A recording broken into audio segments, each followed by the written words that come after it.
Welcome to this solo episode of the Aligned Founder podcast titled, Which Breathwork is Best for Me? Now, often when the topic of breathwork arises, I hear people say, breathwork, I know that, I did that already.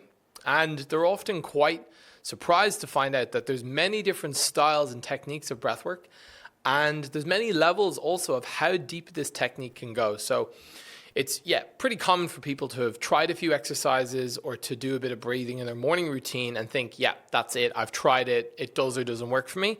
But I'm here to let you know that the rabbit hole does actually go much deeper, and there's much more to this world of breathwork than originally meets the eye. So if you've heard of breathwork and maybe tried a bit, but you're not really sure if you've explored the full spectrum yet, then this episode is for you. Let's dive on in. In this episode, I want to explore the 4 stages, as I like to call them, of breathwork, which progress through the different levels of depth of breathing techniques and also levels of awareness that we can reach in those techniques. So we're going to just start off at stage 1 and go all the way to stage 4 and explain the different styles, the different ways that these techniques can be used, the benefits, and maybe the downsides as well. So by the end of this episode, you've got a really nice full picture of this world of breathwork and hopefully a good roadmap of which is the best technique for you to use. So beginning off, we're going to start with stage 1. And what I would refer to as stage 1 is what's called a mind-based breathing practice. Okay. So mind-based means that it's something where I'm using my mind to control every single breath that comes in and out of me. So typically day to day, we're hanging out, we're going about our business. We're not really consciously focused on our breathing. However, at any moment, just like right now, if you wanted, you could take your attention off my voice and bring it internally inward to your breath and start to control and count the tempo or the volume that's moving in and out of your body. And if you did that in a certain way, then it might increase the amount of oxygen and therefore the amount of energy you're feeling. If you did it another way, it might be a more relaxing feeling that you would create in your body. So these are like nice tools, mind-based techniques that we can use day to day. So some examples of that could be breath of fire, for instance, which is a fast pulsing breath, kind of sounds a bit like a pulsing through the nose. Another mind-based breathing technique could be a physiological sigh, which is a full inhale through the nose, followed by a sip, and then a long exhale, sigh. And doing a number of them in a row typically creates a relaxing response in the body.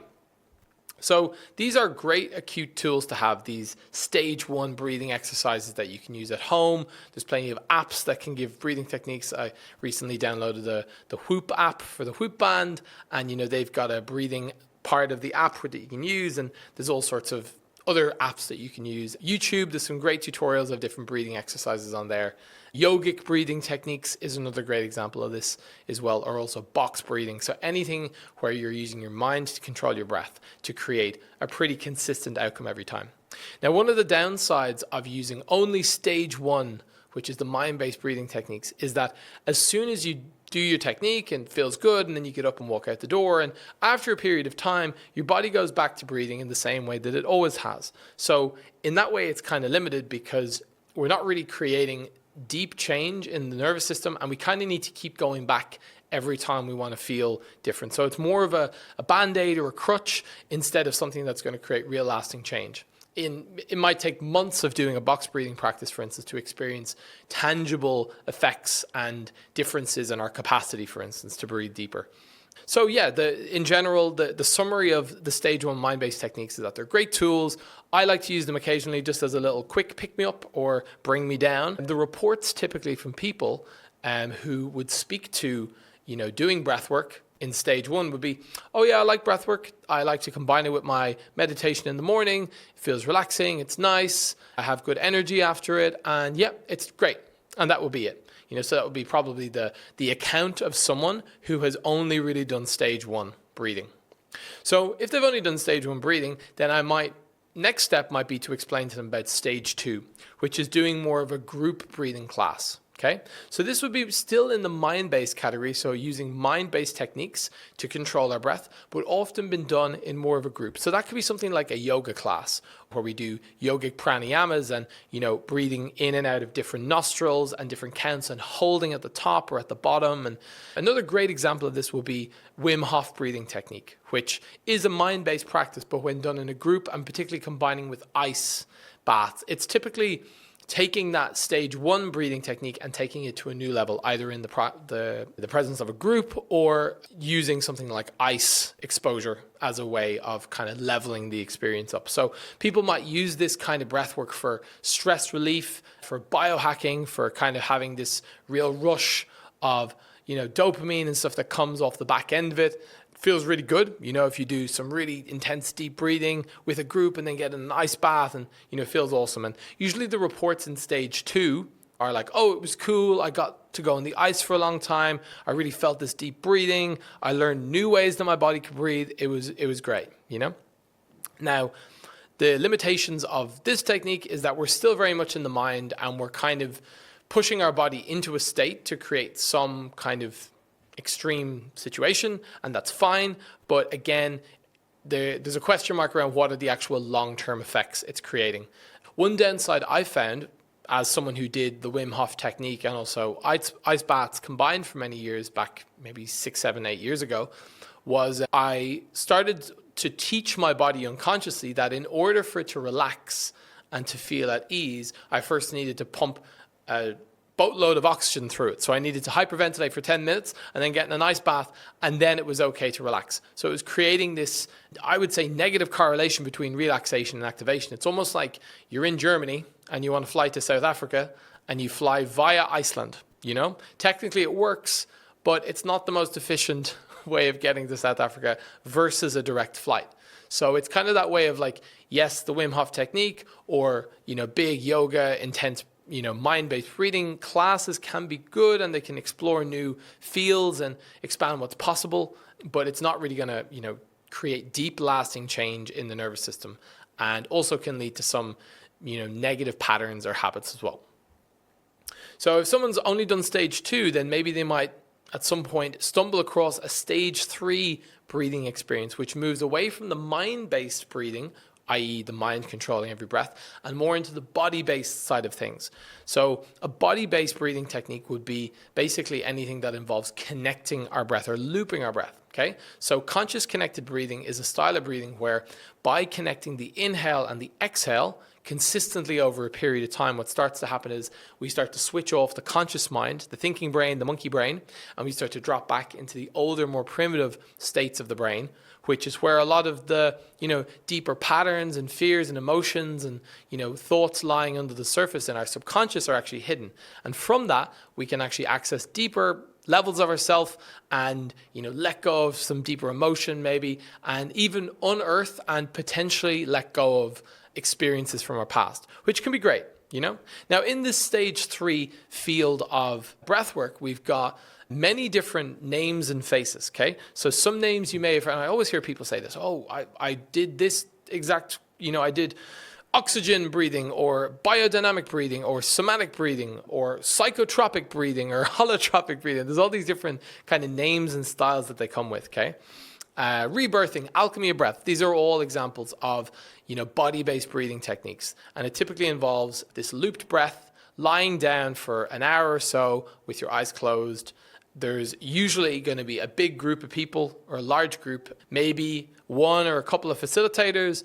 And the kind of experience is a lot of people going very deep and really pushing and breathing a lot with the idea of creating some kind of, peak experience, or getting into this really, really altered state and kind of pushing themselves to the limit, which is fine, which is great. And that can be a really powerful experience for some people, but there are some limitations to it, which I want to speak to. So the first thing about, the stage 3 breathing is that, with these body-based techniques, it's not like, going to study medicine in university where, it's a pretty arduous process to get in, and pretty much not many people can, and it's pretty grueling. And, if you make it through 7 years, and you have to wait another few years and, work your way up, and it's kind of like this difficult process. That's not really the same experience with connected breathing, though some of the effects of bad connected breathing can be as bad as if a doctor did a bad job on you. So, typically the bar is low with trainings to some body-based breathing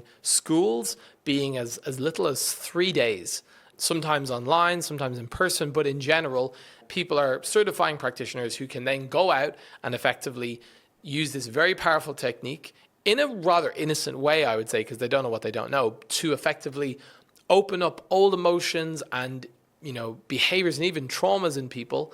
And that can be very difficult to deal with if they don't know what they're doing, and it can be very difficult for the participants as well. So typically what categorizes someone who's come from a stage 3 breathing or breathwork class or experience is typically large group sessions of 20, 30, 40, 50, even up to 100 people in one, or online sessions where everyone's just in their little Zoom room and you don't really see them. So in general, if you're talking about unearthing people's deepest, darkest pain, that's not very safe. And if there's not the right awareness and supervision, it can lead to bad outcomes for people, which has been a lot of the experiences I've had of kind of the horror stories of people coming to me and sharing after a stage 3 breathwork experience what had happened. Another characteristic of a stage 3 experience is that often there's this pushing for chasing some kind of peak experience versus meeting the person where they're at. So everyone is really trying to push, and the facilitators want to really push people to the absolute limits.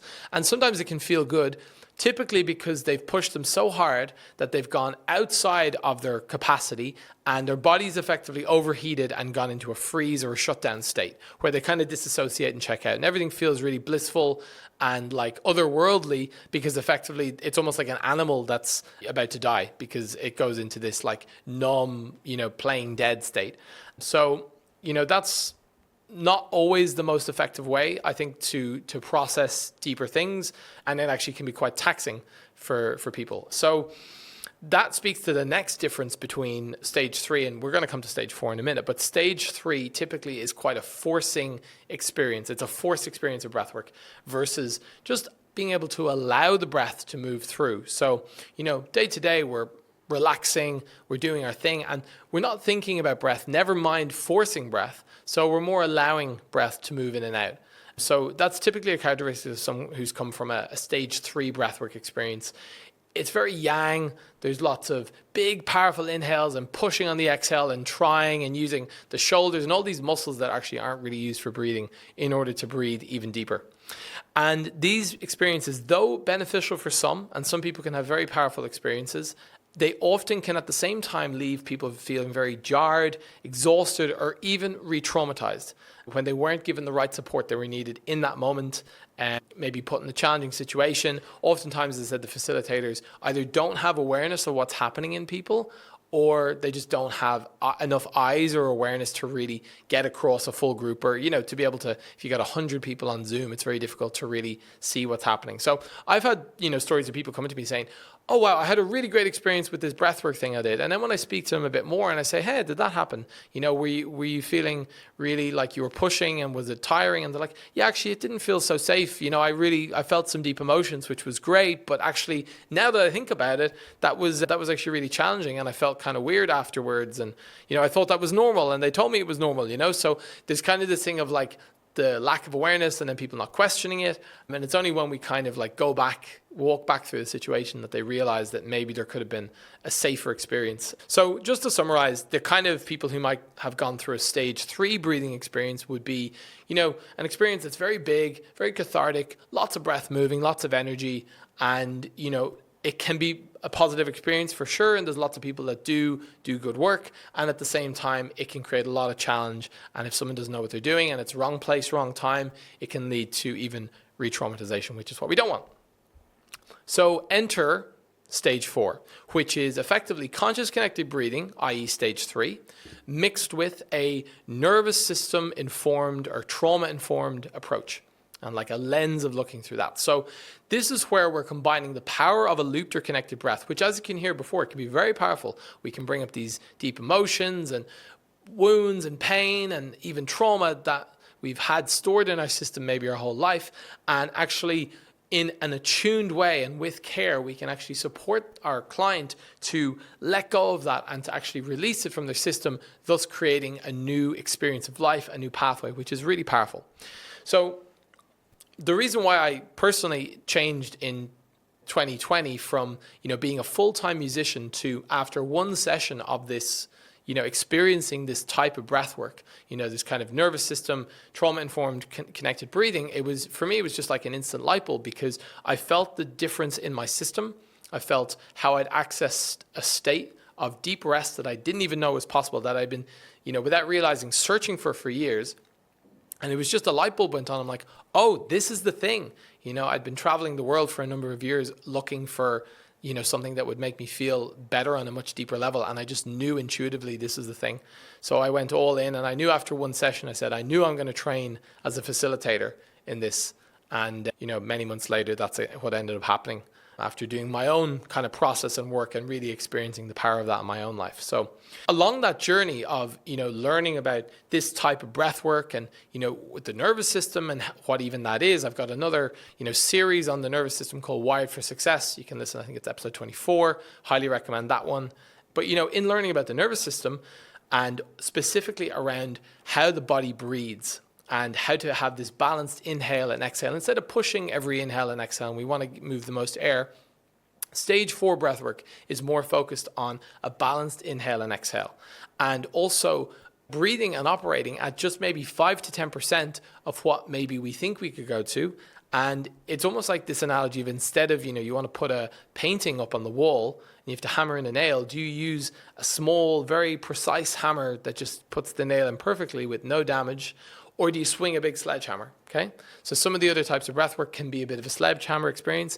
And oftentimes I find this more nervous system attuned approach can be the 5 to 10%, the small hammer that just gets the nail in perfectly and there's no collateral damage. Some other characteristics of a stage 4 breathing experience would be small group or one-on-one. Ideally one-on-one actually is when I prefer to work the best, because it's when we can really tune into the nuances of a person's, nervous system and their body and what's coming up. And we can actually do a lot of, deep personal, coaching work and therapeutic work beforehand in order to really prime the body so they can, feel things and process things on a deeper level. That would also mean never really doing it online. So if you ever see someone offering online breathwork classes, it's definitely not a stage 4 breathwork experience. And another piece with this is, instead of it being focused on, trying to just release a ton of stress in the moment, which might be like a stage 1 or 2 breathing experience, it's more focused on training the body to deal with stress and challenges long term. So it's deep lasting change in the nervous system, not a quick fix. And that can lead to us feeling more present, more focused, more calm, as well as, relaxed, connected, and, just at peace, and be able to feel happiness and joy, which is pretty cool.